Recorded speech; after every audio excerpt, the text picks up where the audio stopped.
In this video, I'm going to talk about another new plugin, and this is the Imager, which is a stereo enhancing plugin. To do this, I'm going to jump across to the mixer, and I'm going to strap it across my stereo output. So I'm just going to search for that plugin. I can just type Imager over here. It's under the Spatial and Panner subcategory, and the plugin looks like this. So it's a multi-band stereo widening plugin, meaning you can change the width or stereo spread of a specific frequency band. You can either have the total of 4 bands or narrow it down all the way to 1 band if you only need. Let's start off with 4 bands, and then I'll show you some other ways of using it. Like you saw with the squasher, you can change the frequency where each crossover band is. You've got a low mid, a high mid, and then a highs. Then on each band, you can either decrease or increase the stereo width. At 100%, it's basically the same as what's coming into this band. You can also change the panning and the outputs. And the output can also be changed by dragging these up and down over here. So, for example, with your low band, maybe you want to take your low register frequency instruments and narrow the width so it's really much tighter. I'm going to be using the same track that I used for the squasher, this EDM track. And also what I want to do is open up an instance of Supervision. At the top over here, I've got the multi-panorama, and then at the bottom, the panorama. What I want you to keep a close eye on is how this image changes. So for example, if I just play back without this image on,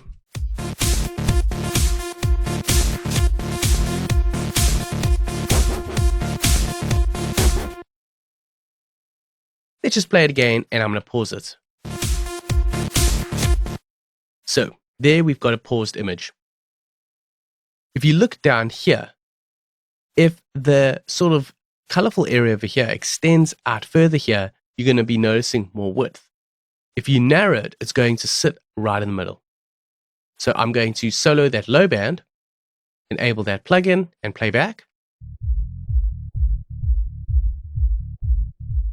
So if I increase the width, you'll see how this jumps around a bit more, and then I can pull it down to make that signal or that area with the bass way more mono. So that's going to tighten up that low register without things bouncing around and taking up more headroom. Then I can jump across to the next band, which is the low mids. Maybe I want to increase the width slightly on that. Change where I want it to sit with that crossover band. Jumping across to the high mids. With this, I want to increase the width even further. So here's it with mono, and then with the increased width. And then the last band with that high register, let's say we want to take this and increase the width all the way. So things like your hats and cymbals and high register synths are all going to sit there and be pushed out more to the side.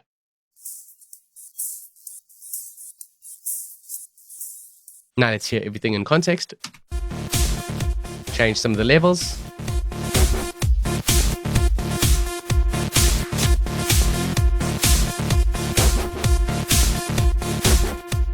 Now let's bypass that. Take a look at both these panorama views. In particular, the bass, how it's jumping a bit wider, and then also in the high registers and this panorama view over here, how it's first going to be a bit more smaller, the image, and then how it's going to jump up when we enable the plugin. That's it bypassed, and now it enabled.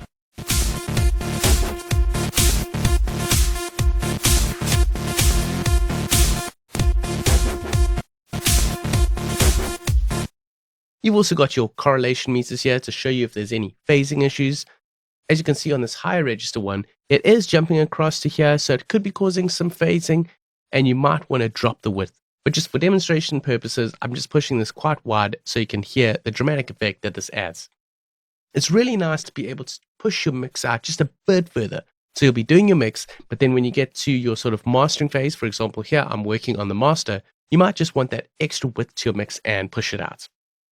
Now, maybe you don't want to work with 4 bands. Maybe you only want to work with 2 bands. So I'm going to take another instance of Imager, open it up,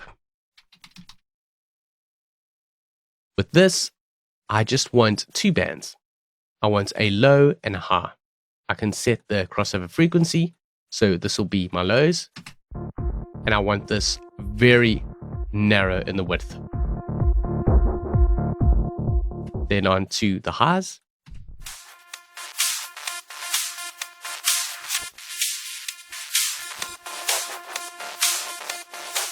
And then you've got this using a 2-band imager. Before,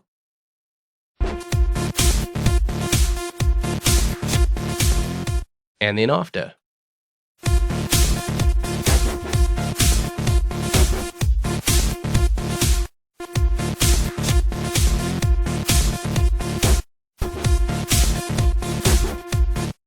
So that's if you just want a much simpler imager tool. Maybe you want everything quite nice and tight and focused with more of the low and high mid frequencies, but then you want those higher register frequencies to be pushed out all the way to the side. So really, there's multiple ways that you can think of using this. You could even, for example, look at the presets to see some of these names. For example, this one is just boosting up the higher registers. This is taking the mono and making it more low end. Maybe you want to narrow the low end as well, or you want a mid and high band panner, so that's increasing the widths.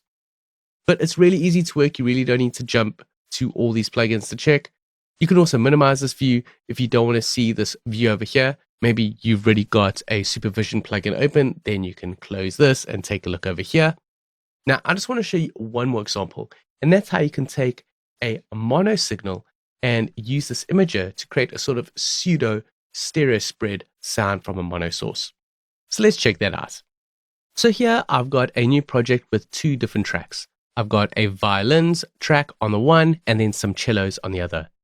And I've just used an imager to basically turn these tracks into mono sources.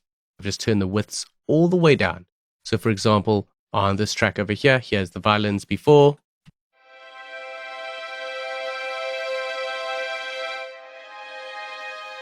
And then with the width narrowed.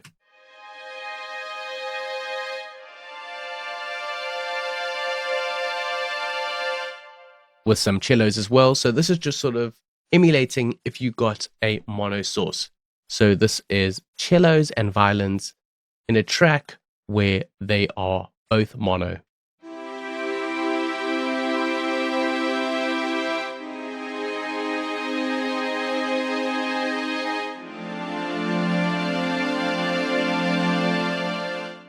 And just to confirm this, I'm just going to add up an instance of Supervision, change it to the panorama, playback, and that is as mono as you can get. Now, what you can do is, let's just keep that open actually, you can add an instance of the imager. I'll just drag this before the Supervision. And what you can do is, let's think of this. You've got violins and cellos, and if you're looking at them on a soundstage, they sit in different areas where you got the violins to the one side and the cellos to the other. That's where you can use these pan knobs to emulate what you would be hearing over here. Cellos are a much bassier instrument, so I'm going to increase the width on these low registers, and let's say we want to pan the cellos to the left. Then with the violins, these are also sitting to the one side, and let's say we want to pan these to the right. I'm just going to take those higher registers where the violins would most probably be sitting and pan them to the one side. So now you've got something like this.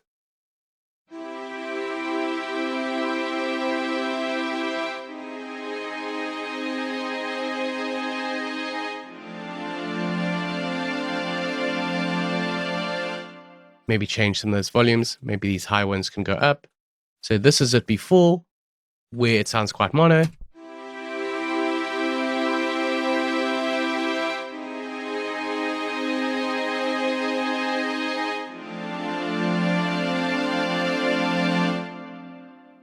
And let's add that Supervision after the imager and enable the imager. If you take a look here now while I play back, you've got some more stereo spread in that sound.